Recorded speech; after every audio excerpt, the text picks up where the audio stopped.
Professionally, I started when I was about 21, 22, but I think I started much earlier than that. I just wasn't being paid for it. I was always the kid that narrated everything at school.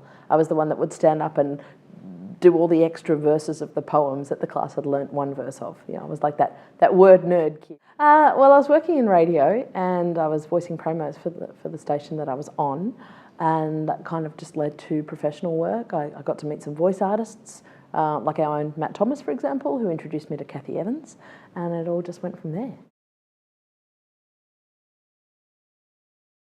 I think just maintaining the voice is the most challenging thing because it's your professional instrument, and so surviving flu season, for example, and making sure that you don't kind of go out and scream and kind of, you know, drink too much and wreck your voice. I've actually been to gigs where I've sung along to every word of a gig but not actually made any sound, just to save my voice. I just love getting into the booth and creating something, getting into that kind of atmosphere with the headphones on and being able to come out of that at the end and know that I've given the client what they wanted.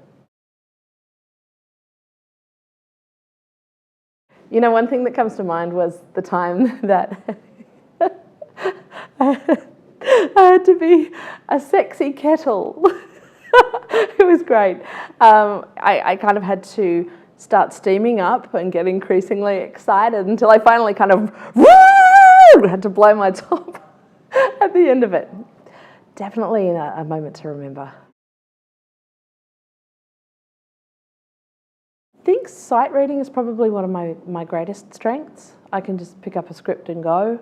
I don't have a lot of trouble with things like pronunciations and the meaning of a script. I always get the comprehension side of it. I guess that comes from musical training and also from being a writer as well.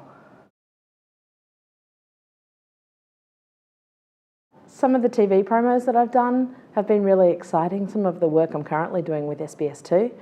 You like to think that your latest work is your best work. Sometimes.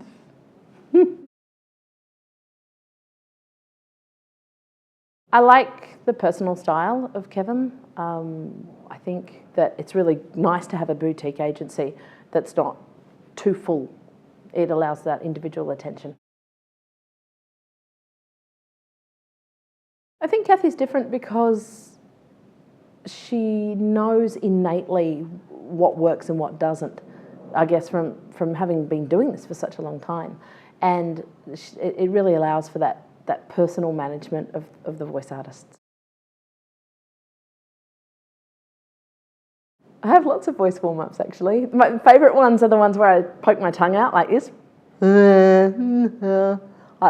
Especially when I'm in the car on the way to a job and I turn and the guy next to me is like, "What are you doing?" I'm like, "No, not you, not yet. Voice warm-up. Yeah, never mind." I'd say conversational. It comes from radio training, being able to speak directly to that one person at the other end. Is that within 30 seconds?